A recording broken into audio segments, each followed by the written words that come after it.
மாவட்டத்துக்கும் நாங்கள் புகார் கடிதம் எழுதியிருக்கோம். ஒரு பிரச்சாரம் தொடங்கிய பிறகு, எங்களுடைய தலைவருடைய பிரச்சாரம் தொடங்கிய பிறகு, அந்த இடத்துக்கு வந்த பிறகு மக்கள் எல்லாம் இருக்கிறாங்க. ஒரு காவல்துறை அதிகாரி கூட அங்க இல்ல, ஒரு காவலர் கூட இல்லை. ஒரு சம்பவம் நடக்க வேண்டும், ஏதாவது ஒரு அசாதாரண சூழ்நிலை உருவாக வேண்டும் என்பதற்காகவே அந்த மாதிரியான சூழ்நிலையை காவல்துறையே ஏற்படுத்துகிறான்னு தெரியல. முக்கியமாக சென்னை காவல்துறை இதை வேண்டுமென்றே செய்கிறார்கள் தான் நாங்க நினைக்கிறோம். அடுத்ததா பாத்தீங்கன்னா, இன்னைக்கு எங்களுடைய தலைவருக்கு கொளத்தூர்ல நாங்க பிரச்சாரத்திற்கான ஏற்பாடுகளை நாங்க செஞ்சிருந்தோம். அதுல மைக் யூஸ் பண்ணணும், ஸ்பீக்கர் யூஸ் பண்ணணும் அப்படின்ற பெர்மிஷனும் வாங்கியிருந்தோம். அது இருந்தும் கடைசி நேரம் வரை எங்களுடைய தலைவருக்கு அந்த பெர்மிஷன் கொடுக்கப்படவில்லை. கடைசி வரைக்கும் நாங்க போராடி, எங்களோட நிர்வாகம் எல்லாம் ரொம்ப போராடி நின்று பிரச்சனை பண்ணி எல்லாம் பண்ணி தான் கடைசி நேரத்தில் எங்களுக்கு அந்த அனுமதி வழங்கப்பட்டது.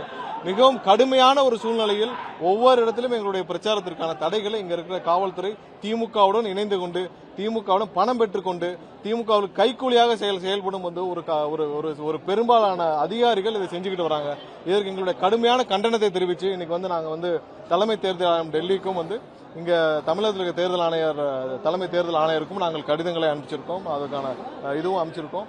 கண்டிப்பாக அவர்கள் இந்த அதிகாரிகள் மீது நடவடிக்கை எடுக்க வேண்டும். தமிழகம் முழுவதும் எங்களுடைய வேட்பாளரின் பிரச்சாரம் சுமூகமாக செல்ல வேண்டும்.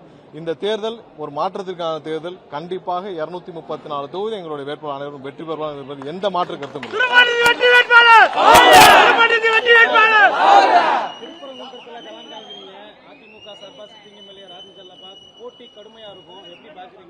அதிமுக என்ற கட்சி இந்த தேர்தலுக்கு அப்புறம் இருக்காது என்பது தமிழக மக்களுக்கு அதிமுக என்ற கட்சி இந்த தேர்தலுக்கு அப்புறம் இருக்காது. அதிமுக என்ற கட்சிக்கு வாக்களிப்பது பாரதிய ஜனதா கட்சிக்கு வாக்களிப்பது சமம். இந்த தேர்தலுக்கு பிறகு திரு எடப்பாடி பழனிசாமி அவருக்கே நல்லா தெரியும், திரு எடப்பாடி பழனிசாமி அவர்கள் பொதுச் செயலாளராக இருக்க போவது கிடையாது என்பது உறுதி. ஏன்னா அது அவருக்கும் தெரியும்.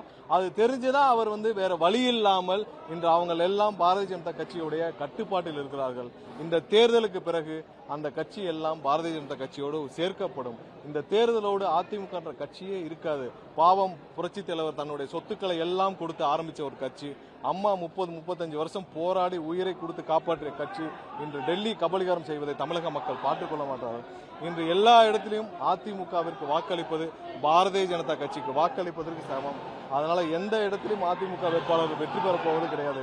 எங்களுக்கு ஒரே போட்டி திமுக தான். திமுக கண்டிப்பாக இந்த 2011 என்ன மாதிரியான முடிவு, ஒரு எதிர்க்கட்சி கூட ஆக முடியாத ஒரு நிலைமை இருந்துச்சோ அதேதான் இப்ப நடக்கும். அதிமுக யாரு நின்றாலும் எங்களுக்கு கவலை இல்லை. கண்டிப்பாக திருப்பரங்குன்றத்தில் வெற்றி வாய்ப்பு 100% உறுதி செய்யப்படும்.